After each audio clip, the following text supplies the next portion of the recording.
There is a kind of silence that stays with you for life. It's not the peaceful hush of a morning without traffic or the calm quiet of the countryside. No. This silence is bitter, the kind that happens when you're judged not for who you are, but for not looking like someone who deserves to be treated well. Damon Cross never thought he'd feel that silence again, not here. Not in the very place that bears his name. The old Honda Civic rolled to a stop in front of the Westlake dealership, the crown jewel of the 15-dealership empire he spent 20 years building from sweat and sacrifice. Scuffed leather shoes, a wrinkled light blue shirt, grease-stained hands, all carefully chosen for today's task to play the part of an ordinary, unknown, walk-in customer, a role he had once lived for real, through all his youth. But as Damon stepped through those polished glass doors, what hit him first wasn't the scent of new leather interiors, it was indifference. A receptionist's cold eyes swept over him like he was dust on the floor. "No appointment? I'm sorry. We serve customers by appointment only, especially our premium guests." That sentence landed like a blade slicing right through the values he'd sworn by to serve everyone regardless of status, background, or wallet size. It wasn't just a slap in the face of a founder's ideals, it was a slap across the face of a younger man, once turned away by that same look. Back when he was just a grease-stained mechanic, ignored by salespeople who believed someone like him couldn't afford it. And now, that same cycle of quiet contempt was repeating inside the very system that bore his name, Cross Motors. Damon didn't leave the showroom angry. He left awakened. Something had rotted from within, and not everyone could smell it. He knew he couldn't fix this with orders from a corner office. To change a culture, he'd have to get his hands on it. Confront it the same way he once confronted burnt spark plugs under old car hoods. Because some things can't be fixed with warning emails. Some wounds demand to be looked at with eyes, with heart, with the humility of a leader who's finally admitting he was wrong to believe everything was still running fine. He started the engine. A breeze came through the cracked window. Outside, the Westlake sign gleamed in the sun, but inside him, something had broken, and he knew it was time to start again from that very break. Damon Cross never liked top-floor offices. For more than 2 decades, since opening his first lot in the suburbs of Chicago, he'd always chosen modest rooms near the parts room, next to the service bays, close enough to smell gasoline and hear engines turn over. But today, he stood inside a sleek glass office on the 34th floor, the CEO suite of Cross Motors overlooking city streets that pulsed like veins, and he felt lost. On the tablet in his hand, the numbers danced strangely. "Westlake's reporting record profits," he said evenly, but his brows furrowed. "But foot traffic's down almost 60%. Eliza Chin, his loyal assistant, stepped closer, adjusting her glasses. She was the kind of person who didn't let anomalies go unnoticed. "Only 2 options," she said, flipping through a report. "Either they're selling fewer cars at much higher margins, which means massive price hikes, or something's wrong." Damon said nothing.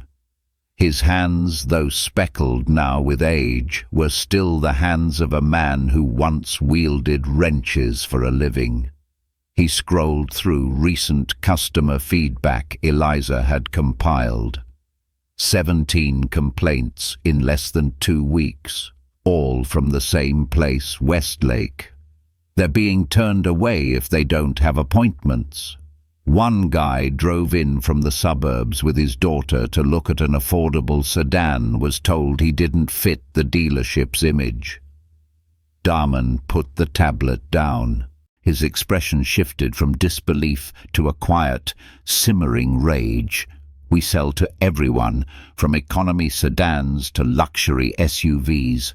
What the hell does "doesn't fit the image" even mean? Eliza said nothing. She simply opened Westlake's Instagram.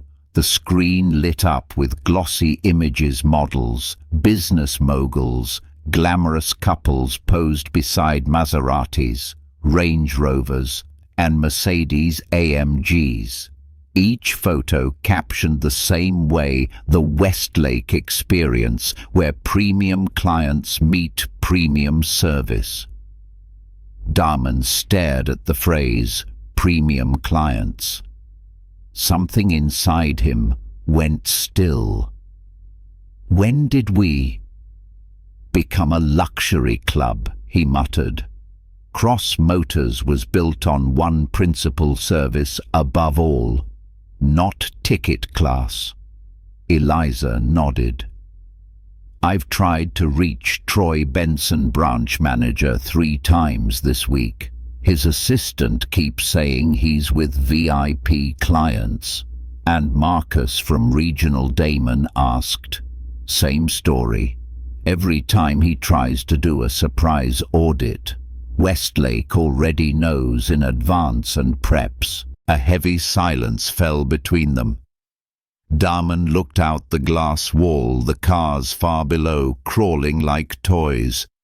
In his gut, he knew this couldn't wait another week. It wouldn't be fixed by reports, emails, or a polite, "let's do better" call. Clear my whole schedule tomorrow, he said firmly, including the investor meeting. Eliza blinked. Even the call with Walton Fund, especially that. Damon replied, already shrugging off his blazer and digging through the closet. I need a regular shirt, faded jeans, and shoes tired enough that nobody recognizes me. Eliza sighed, but one side of her mouth curled up.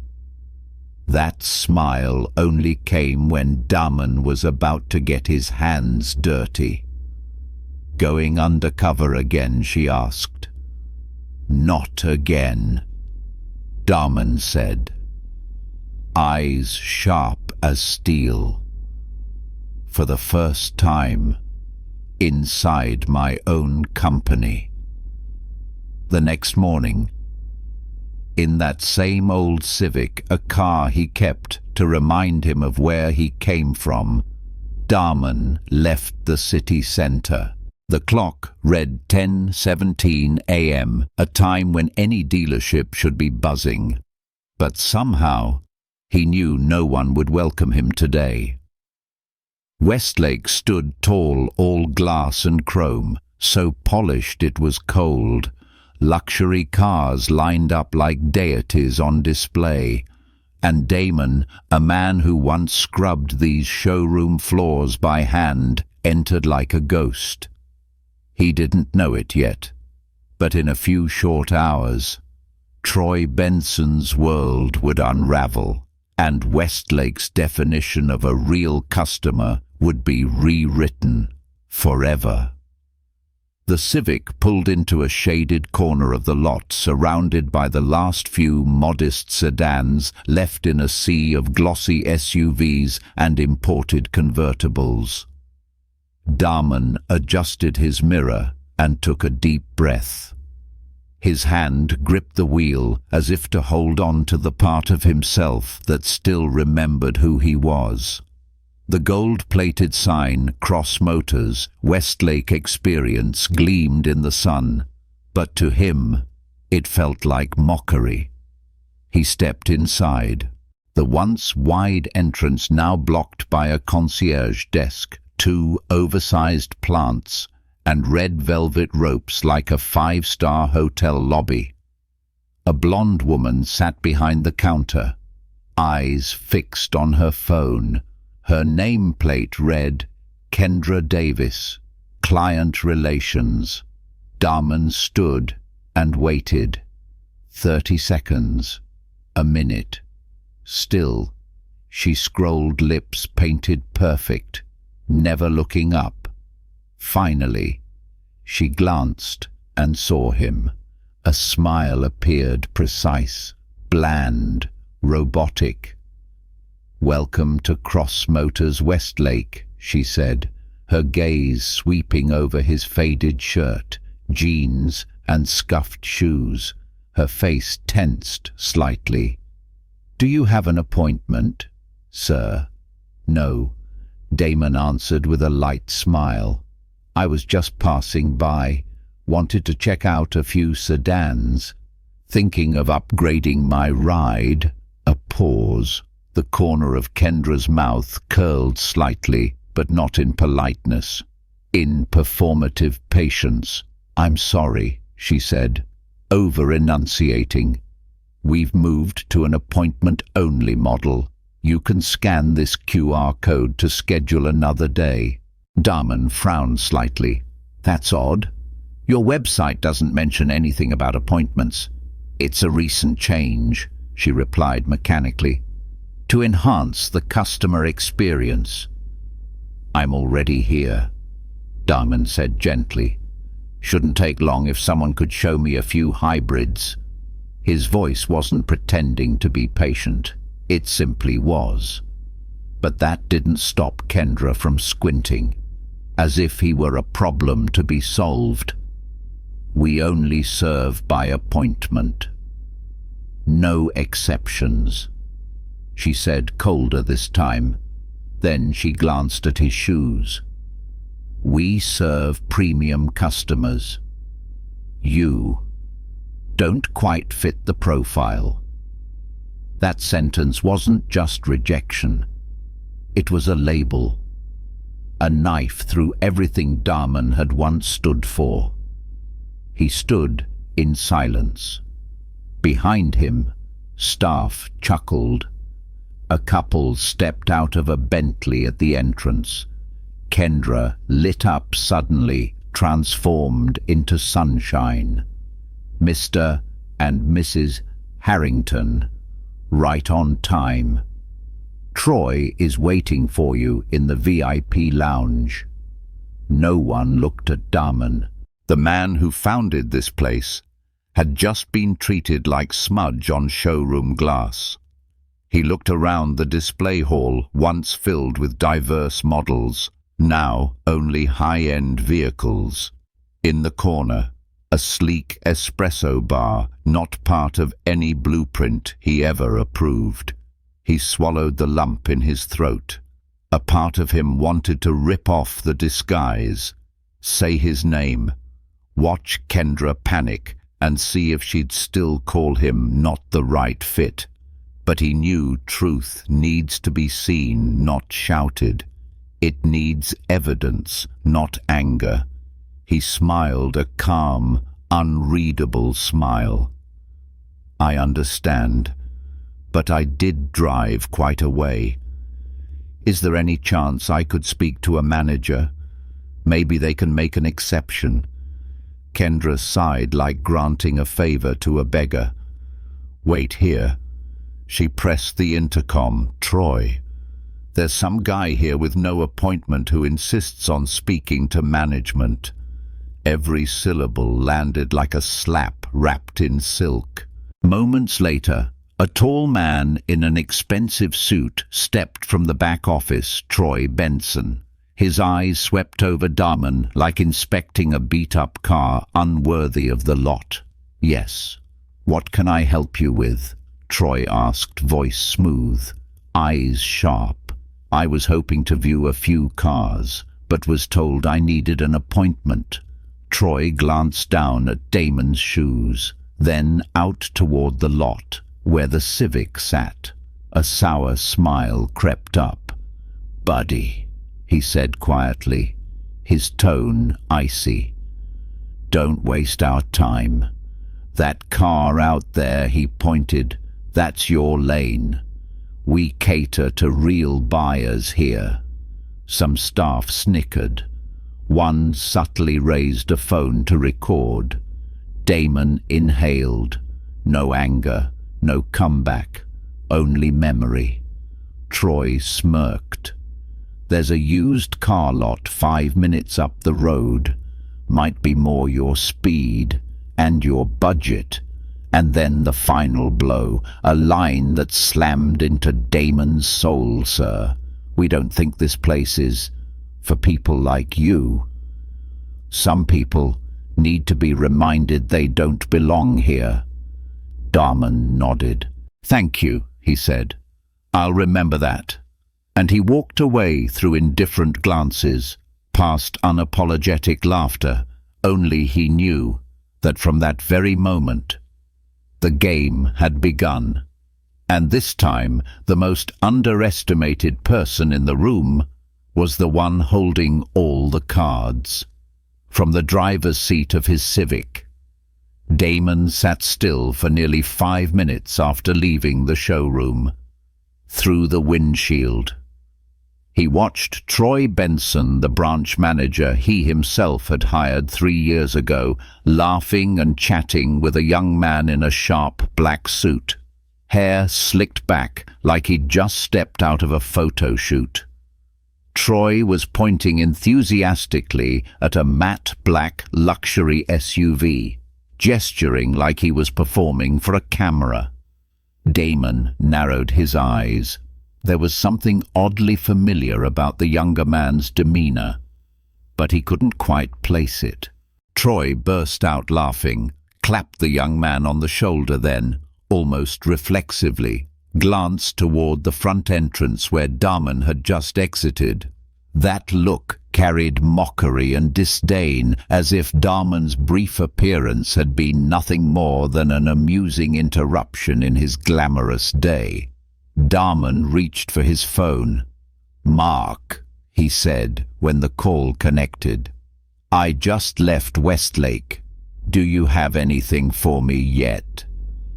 Mark Thompson, head of internal security, former federal agent, was the only person Damon trusted to dig deep without being noticed. "There are already some red flags," Mark said. "But I think you should come to the field office. There's a lot you'll want to see for yourself." Damon nodded slightly and tapped into his contact list. This time, he dialed another number. "Patricia Chin, I need you to prepare the documentation for termination due to ethical violations as soon as possible." He didn't wait for a reply. He started the engine and pulled away from the Cross Motors Westlake lot, a place that now looked like a stage whose director had lost the script of integrity. 3 years ago, Troy hadn't been like this. Back then, he was energetic, market-savvy, and knew how to charm high-end clients. Damon had once thought he'd found a diamond among the polished, robotic candidates. But over time, that sparkle turned into something else: arrogance. Troy started requesting premium decor budgets for the showroom, demanded a boutique-style coffee bar, all under the pretense of attracting high-value clientele. At first, Damon agreed, partly out of trust, partly because Westlake was the branch with the wealthiest customer base. But what Damon didn't see, or didn't want to see, was the culture quietly growing under Troy, categorizing people by their wallets, excluding them with a glance, and teaching staff that appearance defined worth. When Damon arrived at the hidden field office, an unmarked space just blocks from Westlake, Mark was already waiting with a small team of technicians. "You made it," Mark said. "Take a seat. You'll want to see this first." He hit a button. The screen lit up with footage from Westlake's internal system, a chart tracking customer service interactions based on client score. Platinum, Gold, Standard. Mark explained. 3 tiers the front desk staff invented themselves. Based on what? Darman asked. Body type, the car they drove, the watch on their wrist, shoes, even their speech. Jenny, a young IT engineer planted inside Westlake 3 weeks ago, chimed in. Nothing to do with purchase history or financial credibility. Anyone labeled standard was denied service, never shown a car. Mark played an audio clip next Kendra's voice. Cold as steel. No appointment reject. Old car reject. Poor look reject. Damon closed his eyes. The image of himself standing at the front desk that morning flashed back more vivid than ever. "Keep going," he said quietly. Mark switched to another screen. An Excel spreadsheet. Dealership names. Payment entries. "Kickbacks," Mark said. Troy instructed the front desk to redirect unqualified clients to rival dealerships. Each referral earned them around $500. "He's selling customers." Damon nearly choked. "Not just selling," Jenny added, typing rapidly.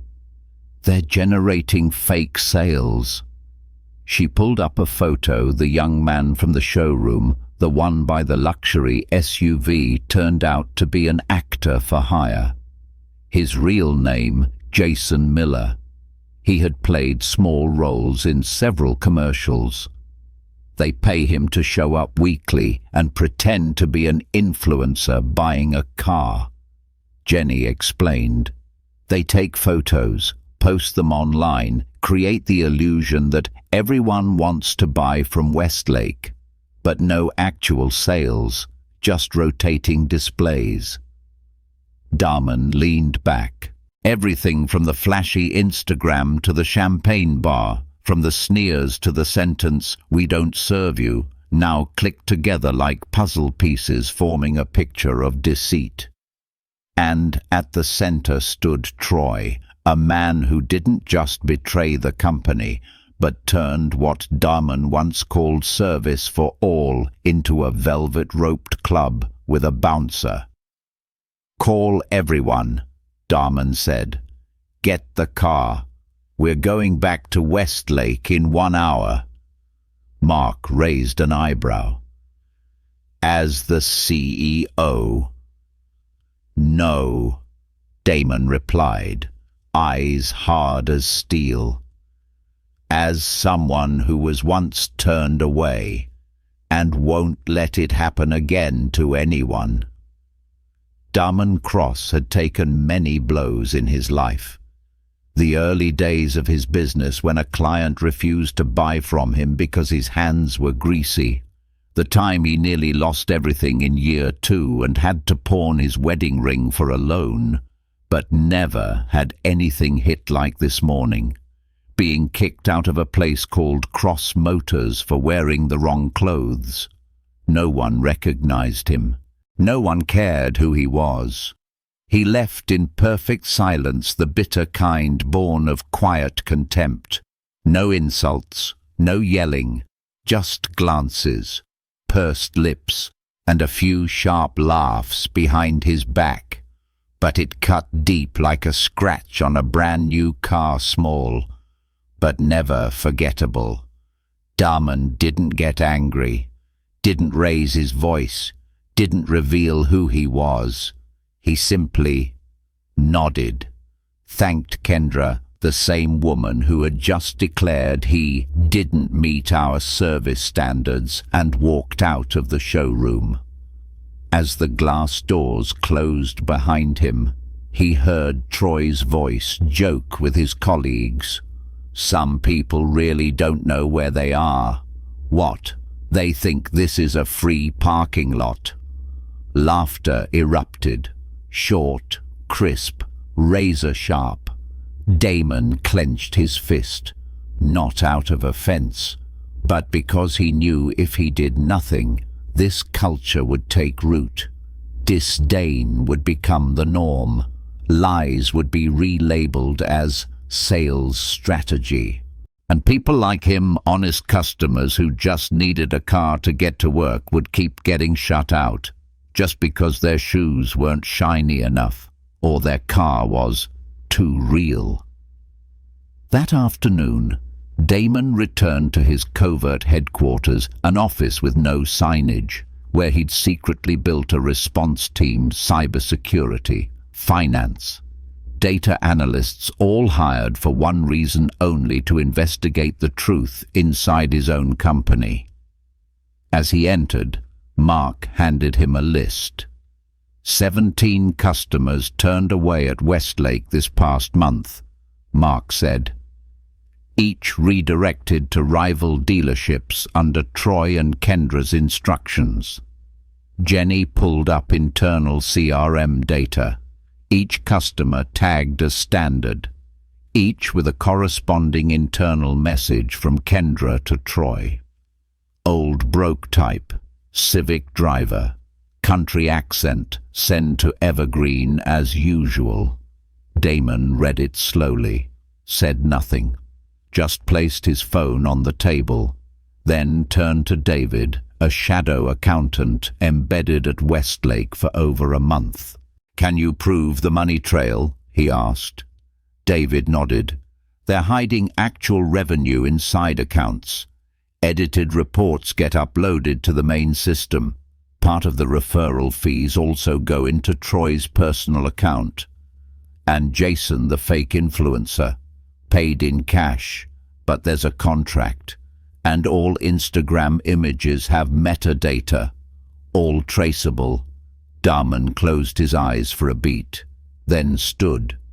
"We can't fix every dealership overnight," he said slowly.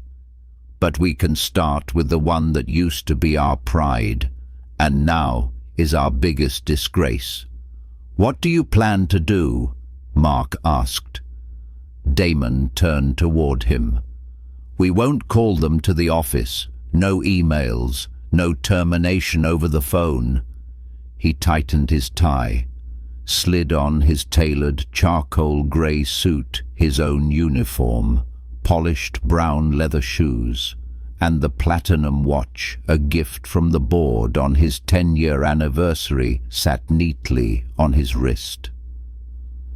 "We're going to face them, on the same stage they've been performing on." Mark smiled. "Should we alert the press?" Damon nodded.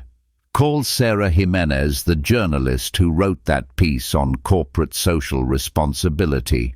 If she wants an exclusive on how a CEO handles internal corruption, tell her to be at Westlake by 2 p.m. The room buzzed.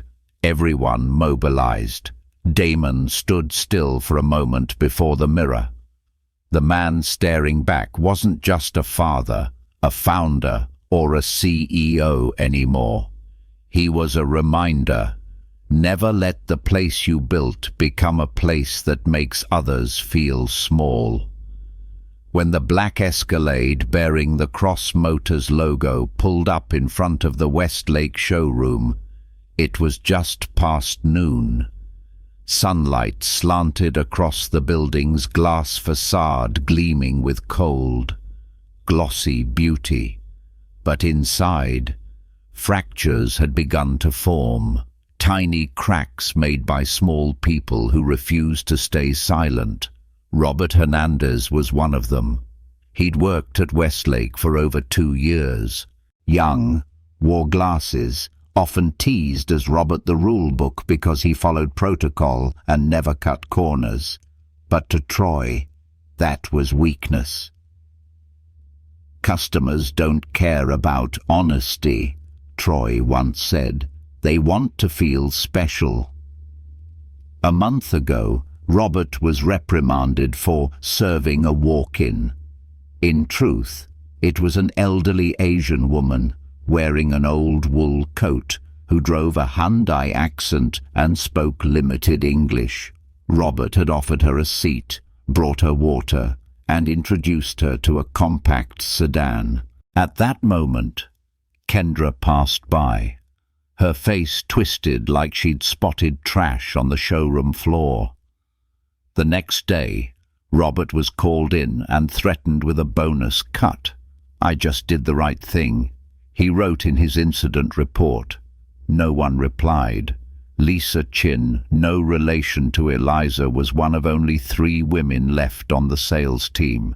After Troy became manager, many of her female colleagues quit. Lisa stayed silently, but instead of trying to please the system, she quietly observed and took notes. When her best friend, also a fellow employee, was fired for reminding Kendra that everyone deserves equal treatment, Lisa decided to record a few internal meetings. In one recording, she caught Troy saying, "I don't care where they're from or how many kids they have. If they don't bring money vibes, they don't deserve to step past that velvet rope." Lisa didn't send the audio to HR. She was afraid of being exposed. But 3 days ago, she received an anonymous message: "Don't delete anything. Keep it all. We're reviewing everything from the top." Jenny Ramos was different. She wasn't a salesperson. She was an undercover tech operative planted at Westlake by Mark Thompson under the alias Temporary CRM Technician. But her real mission was to access the internal system, back up data, and trace the footprint of any scams. No one noticed her. Jenny dressed plainly, never socialized, and avoided the monthly tiered parties that Troy and his inner circle hosted. She knew how to walk the hallways like a shadow. Every day. She arrived before everyone and left with the janitorial crew. She was the one who found the customer grading cards, a hidden plug-in in the sales software that allowed Kendra and a select few to assign rankings to clients based on appearance. She also recovered 47 deleted text messages between Troy and managers from rival dealerships, including one that read, "Got a country chick coming in this afternoon to look at the Elantra. Usual drill sending her your way. Don't forget the referral fee." Jenny didn't release the data immediately. She waited for the right moment. And now, that moment had arrived. Inside Westlake showroom, 1:55 p.m. Kendra Davis sat at the front desk, typing something on her tablet. She didn't look up. The glass door opened. A few whispers fluttered. One seasoned employee looked up first and dropped their pen. Kendra glanced up and froze. Damon Cross walked in, no longer the elderly man in faded jeans, but the CEO of Cross Motors, clad in a charcoal grey suit, polished platinum watch, Italian shoes, and a face that no longer held kindness. Behind him came a procession: Mark Thompson, head of security; Patricia Chin, head of legal; Marcus Washington, regional VP, and a woman with a press badge reporter. Sarah Jimenez Daman didn't speak for the first few seconds. He just looked. Kendra struggled to stay upright. "Mr. Cross," she stammered. We didn't know you were coming. That's exactly how I wanted it." Diamond replied, his voice not loud, but powerful enough to silence the entire showroom. Troy stepped out of the meeting room, still laughing with Jason, the VIP actor. Laughing until he saw the man standing in the center of the showroom. The name Damon Cross echoed through the room, no introduction needed, no branding required. Only his eyes and the presence of those who had worked silently behind the scenes. Finally being given a voice. Troy Benson had mastered controlling every situation, from negotiating with millionaires to silencing defiant staff. But standing in the middle of Westlake that afternoon, seeing Damon Cross arrive with a full entourage, he felt weightless, unanchored. The professional mask slipped right off his face. Mr. Cross. This is quite a surprise, Troy stammered, fumbling to straighten his tie, but no knot could hold his crumbling pride in place. Surprise is right, Damon replied, removing his sunglasses and scanning the showroom, once a beacon of pride, now a lavish stage with a hollow soul. I dropped by without an appointment. I hope I won't be denied again. Troy tried to smile, but no one smiled back. A circle of silence surrounded them. Customers stopped chatting. Employees froze. Even the barista at the espresso counter stopped mid-pour, latte cup still tilted. Perhaps, Damon said, turning to the room, everyone should hear this, because it affects all of us. He turned to Troy.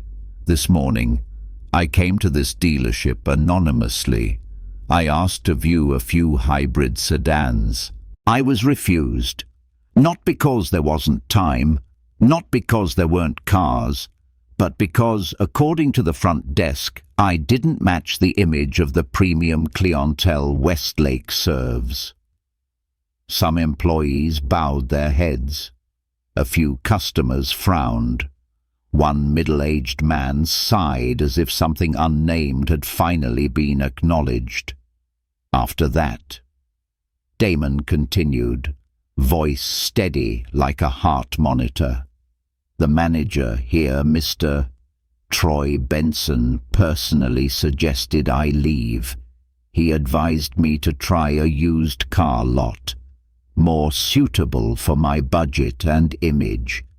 One female employee stole a glance at the corner security camera.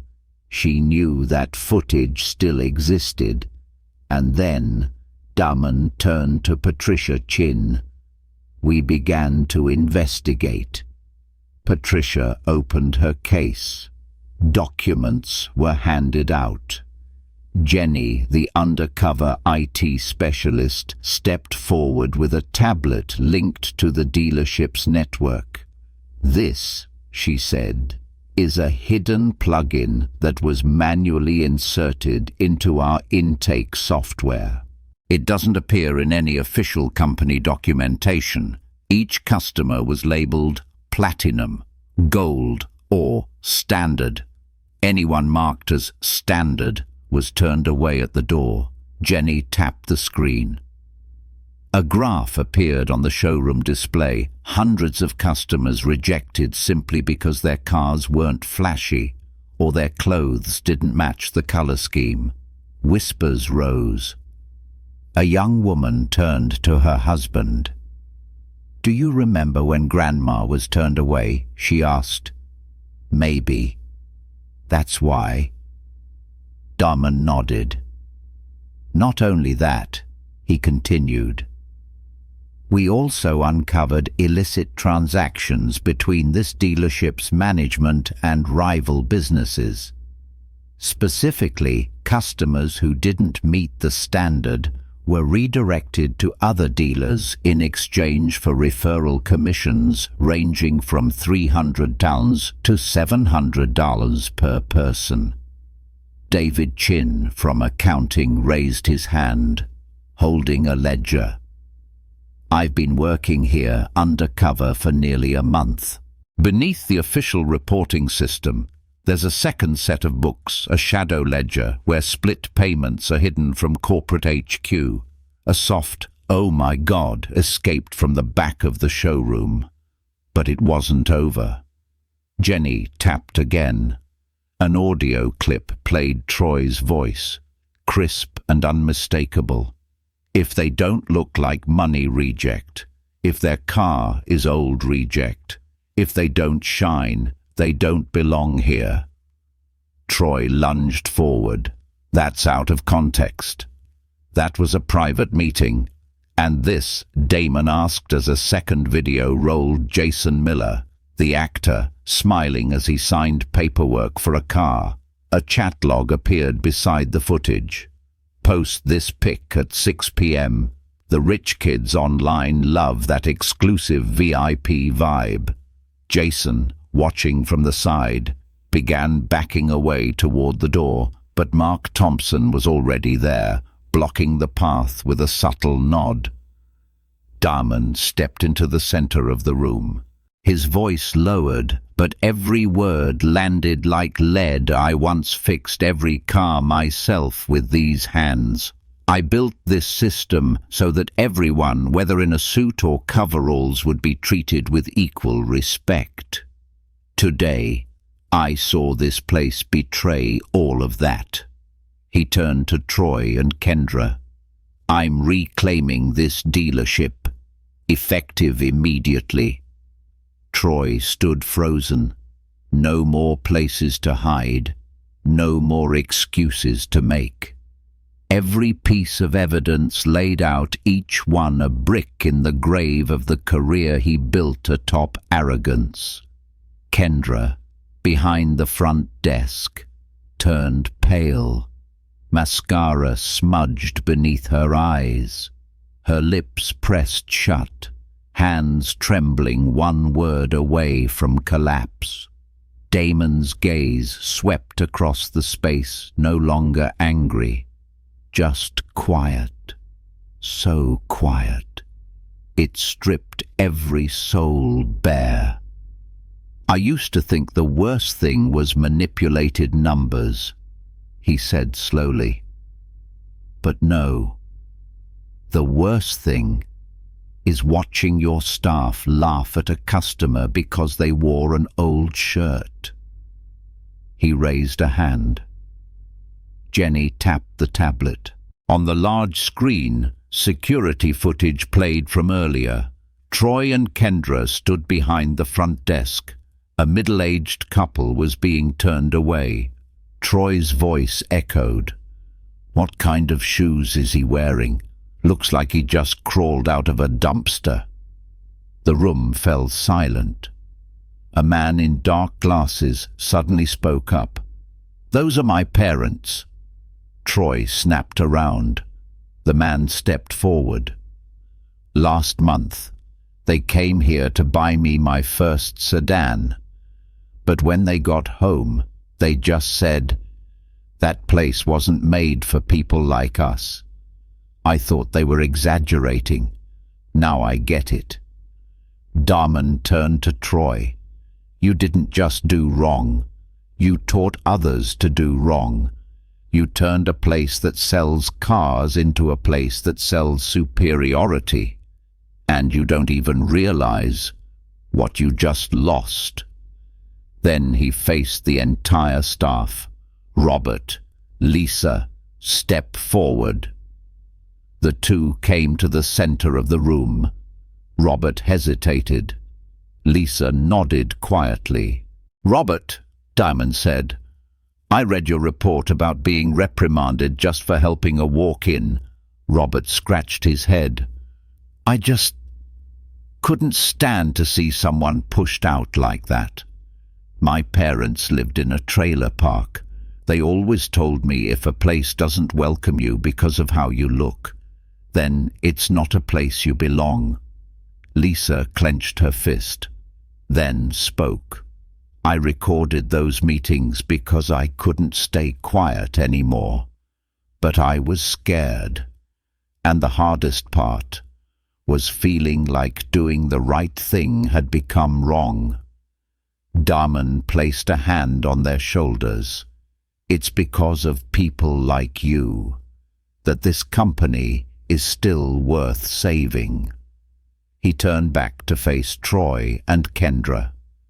Troy Benson, Kendra Davis, you are officially terminated. Effective immediately. The showroom held its breath. Kendra buckled slightly, while Troy suddenly laughed a shaky, hollow sound. "You don't understand," he said, voice trembling. "I made this the highest performing dealership in the network. I doubled profits. You need me." Marcus Washington, regional VP, spoke calmly from behind, "and that's exactly why the reputation damage is 3 times worse. We just uncovered 64 unresolved complaints from the past 3 months, all from here." Patricia Chin raised a thick folder. "The legal file is ready. It includes revenue fraud, collusion with outside partners, and violations of our customer conduct policy." Jason, the VIP customer actor, tried to slip out through the crowd, but Mark was already blocking his path. He handed Jason an envelope. "This is the invoice to repay everything you earned under false pretenses," Mark said. "Legal will follow up shortly." Jason's face turned ghostly pale. He nodded like a puppet. Damon turned back. On the screen, the phrase "Westlake Elite Program" by invitation only slowly disappeared. Jenny had just deleted it from the system. "We don't need fancy invitations," Damon said. "We need a welcome for everyone." He stepped past the front desk, past the very velvet rope that had barred him that morning, and said, "Tomorrow, this dealership reopens. No tears, no appointments required. No one will be judged by the shoes they wear or the car they drive in." He paused by the glass door, looking out at the parking lot where his Civic still sat. "And if someone walks in here, like I did this morning, smile and say, 'Welcome to Cross Motors. We're glad you're here.'" The next morning, there was no loud espresso machine whirring from the VIP coffee bar, no velvet rope blocking the entrance, no appointment-only sign in the lobby. The Westlake showroom, once as cold as a diamond display, felt unexpectedly warm. 30 minutes before opening, Damon Cross was already there. He walked slowly past the rows of vehicles, the empty front desk, the glass windows that yesterday had reflected arrogance. Today, instead of seeing his own reflection as a CEO in a suit, he saw a father with his young daughter hesitantly walking into the showroom, clutching a folder of financial documents. And this time, no one stopped them. In what used to be Troy's office, now stripped of smug photos and fake KPIs, Robert Hernandez sat upright, both hands on the table. He wore a white shirt and a navy blue tie for the first time since joining Cross Motors. Damon entered. Marcus Washington and Patricia Chin were already seated. "Robert," Damon began, his voice deep but gentle. "I came to say thank you." Robert flushed. "I really just couldn't do otherwise," he said. "I couldn't turn away when someone was rejected just because they didn't have an appointment. My parents once took out a payday loan to buy their first car. If they'd been turned away like how Westlake used to do it." He paused. His eyes reddened. "That's why," Marcus said, "we'd like to offer you a new role, Customer Experience Manager of this branch." Robert's eyes widened. "I'm just a salesperson. I've never managed. But you did something the entire old management team didn't."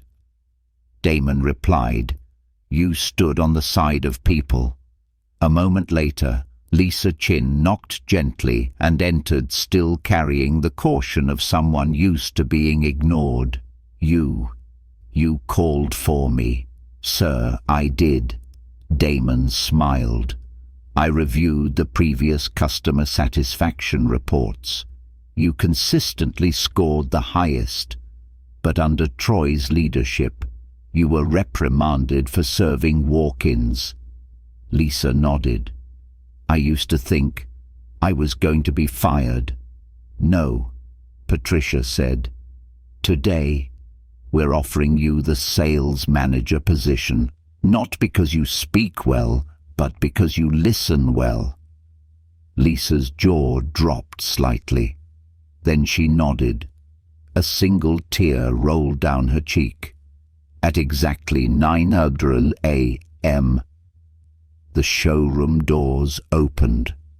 This time, there was no music, no spotlight, just real smiles.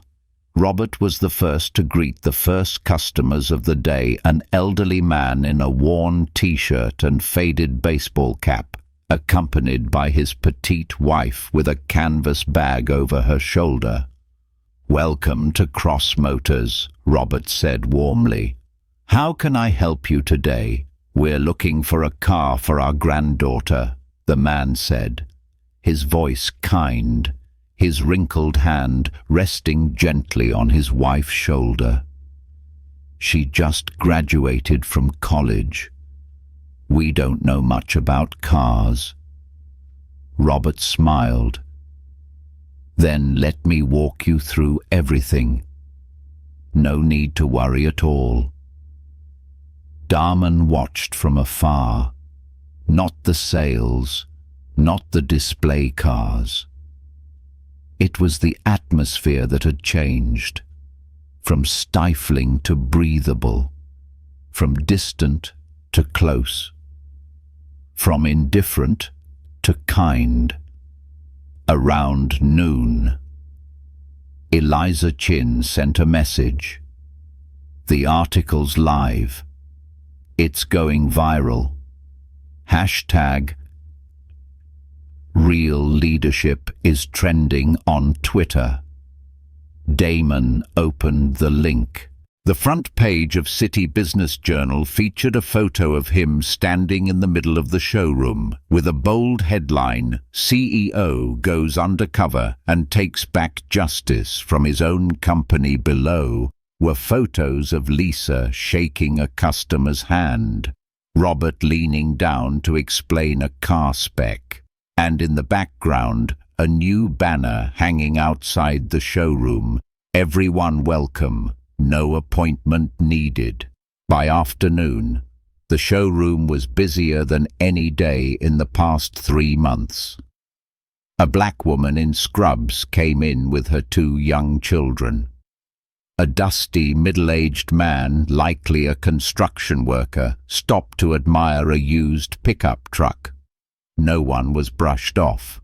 No one was asked, "Do you have an appointment?" Only the first sentence, just as Darman had instructed the entire company. "We're so glad you're here. How can we help you Friday afternoon?" A light breeze passed over the display vehicles outside Westlake. Sunlight slanted down across the polished tile floor, reflecting up onto new words stuck on the showroom glass. "Service for everyone.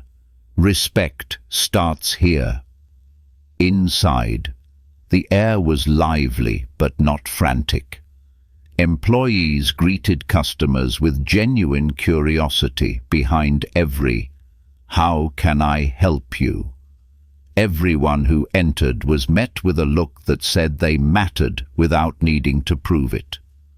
Robert was showing a hybrid sedan to a family with small children when Lisa walked over and whispered something. He nodded, handed the tablet to a colleague, and headed toward the customer lounge. Inside, a woman sat alone, black hair streaked with silver, hands clasped, small in stature, but not in presence. Robert approached. "Are you Mrs. Helen Ward, he asked. She nodded, but didn't smile. You came to see a car for your granddaughter, right? You called earlier this morning. Yes, she replied evenly. But I've been here before. Once. Robert paused. And I was turned away right at that desk, she said, glancing toward the old front counter where Kendra used to sit. They looked at me and said, Sorry, our system is by appointment only and reserved for premium clients. No one asked what I needed. No one asked my name. Robert sat down slowly. I'm deeply sorry. What happened doesn't reflect what we believe, and it certainly doesn't represent what this company stands for anymore. Helen studied him for a long moment. Then, why should I believe today will be different? Robert didn't respond right away. He stood and opened the door to the lounge. Outside, Darman Cross stood by the parts counter, talking with a technician. Robert signaled. Darman saw him, then stepped into the room with a calm expression. Good afternoon, he said. I'm Damon Cross. Helen looked at him closely. Have we met? Damon asked, though a strange feeling stirred in him. No, she answered. But I once drove my ex-husband's 2007 Civic here. My hair was a mess. Old cardigan. The girl at the desk looked me up and down and waved me away without a word. Damon swallowed hard. 1 month later, the article about Westlake was still circulating. But now, it wasn't about scandal. The headlines had changed. A CEO who stepped down to lift his company. Up culture is not a slogan. It's how we treat the vulnerable Damon Cross, from auto shop to compassionate leadership. A local news station interviewed him. Do you regret not discovering the issue sooner? The host asked. Damon paused a few seconds. Yes, but not because of financial losses, he said. Because every person we turned away before we fixed this was a missed opportunity, a harm we can't measure in dollars. And what's the biggest thing you've learned? Darman looked into the camera. That someone who walks in looking ordinary is not necessarily poor, and someone in a suit with a Rolex isn't always the richest person in the room. True wealth is the ability to see others with fairness, no matter who they are, where they're from, or what they bring with them. That night, Darman got home late. He parked, turned off the engine, and didn't rush to get out. Inside the quiet cabin, he replayed the showroom footage from that morning. An older man in work gear stepped through the door. Lisa was the first to greet him. She didn't ask about an appointment, didn't glance at his shoes. She just smiled and said, Hello, sir. We're so glad you're here.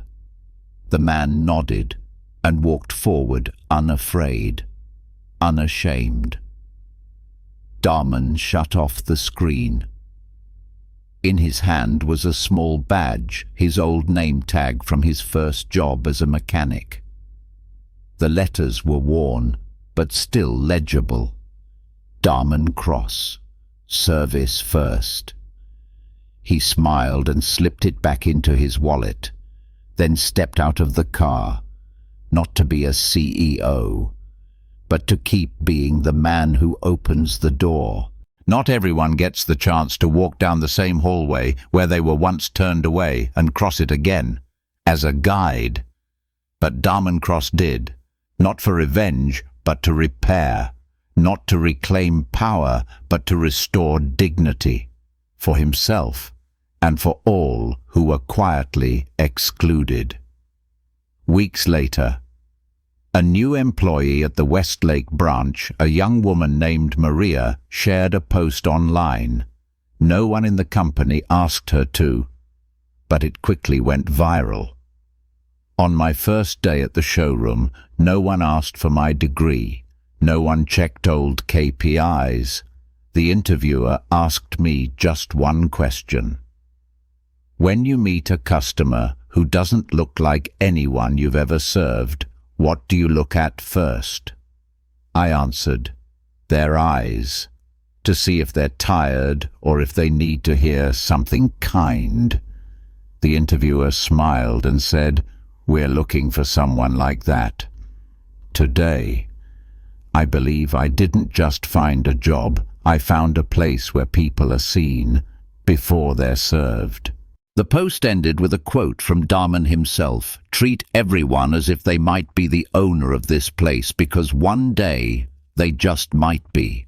The story of Westlake, of a CEO disregarded by his own staff, returning as a stranger to listen, to witness, to fix, became a case study in leadership training programs.